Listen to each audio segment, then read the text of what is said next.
Hi guys, I'm Dr. Tahir and I'm a board certified pediatrician. Today I am off and I am taking a nice walk at Independence Grove in Libertyville, Illinois. It's one of my favorite forest preserves. And as I was sitting and relaxing for a while, it came to mind that I talked to a lot of parents about little kids with colds. And I see a lot of parents coming in because their babies catch a cold and they're having a hard time breathing and have a lot of congestion. And I go through a lot of the same stuff over and over again with parents on how to treat their child.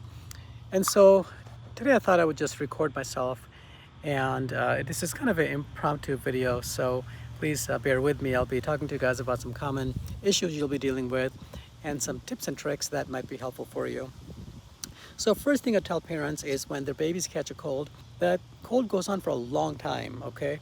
Viral infections are horrible. Colds are caused by viruses, so commonly you'll see runny nose, congestion, coughing, sneezing, and fevers. So those symptoms are very common of colds, and usually they get worse for the first 5 days. Day number 5 is often the peak of these illnesses. So if you think about it, it's a long time.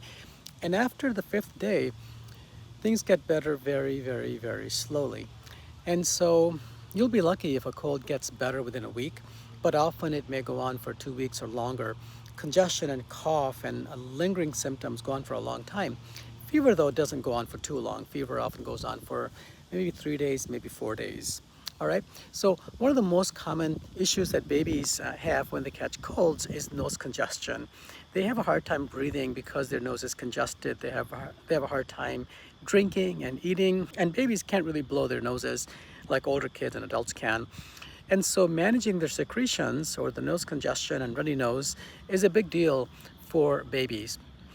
One thing that you can do to help them with this is get saline nose drops or saltwater nose drops. There's a lot of different kinds you can get over the counter. And basically it's a mixture of salt and water. And I recommend getting sprays that you can squirt in the nose versus drops. A spray is better because it'll go in deeper and also it'll be easier to administer. You'll want to spray your baby's nose on both sides. I'll tell you, they won't like it, but it'll really be helpful. So the spray itself can actually loosen the mucus up and decrease the congestion. But the other thing that you can do is suction the nose. There's all sorts of different devices you can get for suctioning. There's bulbs that you can get that you use. Also, there are suction devices that you put in your mouth and you use the other end to suction the nose of your baby.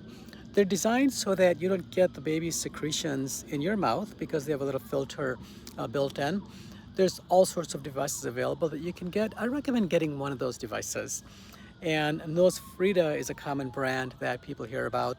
So try that one or one of the other similar ones that you can use. I find that it's easier to use than a bulb because a bulb requires more coordination when you're pressing the air out and releasing. When you release the bulb, often it moves also, so sometimes it takes more practice to use that versus a suction device that you can put in your mouth and use the other end of the tube to suction your baby's nose. In fact, in a hospital setting and in a clinic setting, when we use a suction machine, they're using a suction and a little catheter to do that. There's also electronic devices you can get, and those devices are little suction devices that are battery operated, and they're also very easy to use, and a lot of parents like those.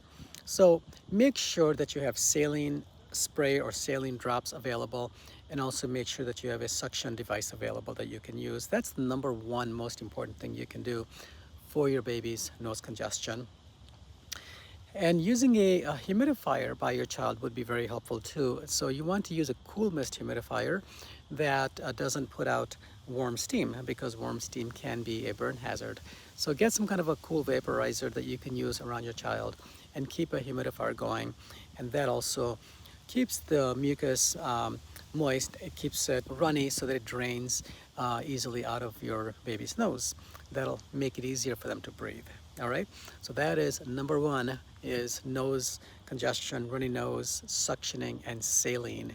Next thing you can do is elevate the head of the bed a little bit. So if your baby sleeps in a bassinet, for example, put a couple books underneath the head of the bassinet so that the head side is a little higher, so they're angled up, the legs are down a little bit like that. Not too much because they'll slide down overnight. So just a little bit elevation, just maybe 2 inches or 3 inches. You could use books or something like that and elevate just one side of the bassinet to do that. That little elevation may help them. And during the daytime, when you're carrying them, you'll be carrying them in a way that their head is a little elevated anyway, or on your shoulder. And that way, gravity helps also to drain the secretions that they have in the nose. So suctioning, saline, elevating head of bed is important. Next thing I want you to do is look at fevers. When your babies have colds, they'll often get fevers. If the fevers make them very uncomfortable, you can treat with Tylenol or Motrin, also known as acetaminophen, which is brand name Tylenol, and ibuprofen, commonly brand name is Motrin that we get. So Tylenol and Motrin help treat fevers and also headaches. And if your baby is uncomfortable, make sure you treat them because they'll be getting headaches, they'll be getting body aches, and they'll just be feeling miserable. So even if they don't have a fever but they're fussy, you might need to give them some pain medicine like Tylenol or Motrin. Talk to your doctor about dosing or look up the online dosing. I don't have the dosing on this video, but I'll talk about that later on a different video, okay? Now, fevers are very common when babies have colds, and that's their immune system working hard to kill off the virus that they have, causing them an infection. So don't get too scared with fevers. A lot of parents get extremely anxious when their babies have fevers because they think it's harming them, but it's quite the opposite. Fevers are the body's natural way of treating and killing off the infection. So let your baby have a fever. You can also treat the fever by simply undressing them a little bit so that they're not completely bundled up, so that their body can radiate off the heat, okay? So treating fevers is another important part of treating your child's cough and congestion.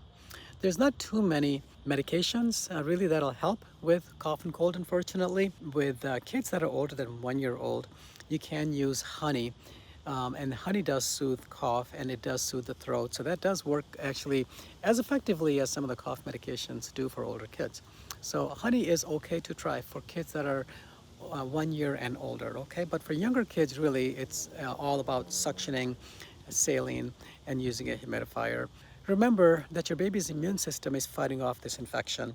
So think about their immune system as the medication that is doing the work. And eventually the cough or cold will get better. But remember, it takes time. Usually things are getting worse for about 5 days, then getting better. So in about a week or so, your child should not be getting worse. The cough should not be getting worse. Congestion should not be getting worse. And if your baby hasn't really been having fevers, they should not be getting new fevers. If your child is getting worse after, like let's say day number 6 or 7, that means that there might be another infection setting in, like an ear infection or a sinus infection or a lung infection.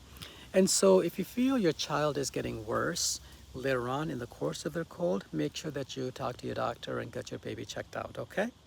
The other thing that you'll notice is that your baby doesn't eat very well and drink very well when they're feeling sick. That happens a lot. A lot of parents worry about that. So I let the parents know that as long as your child is urinating once every 8 hours, so about 3 times a day, then you know that they're getting enough to drink. They should be urinating at least 3 times a day, but ideally more than that, okay? But because of nose congestion and just feeling bad, they don't drink very well. So what you might want to do is suction the nose or put saline drops in the nose before you're going to feed your child, and then feed less amount. So for example, instead of feeding a 6-ounce feeding, what you might want to do is feed only 1 ounce or 2 ounces at a time, but multiple times a day. All in all, during the day, they'll still get the same amount of feedings, but you'll just be feeding much more often.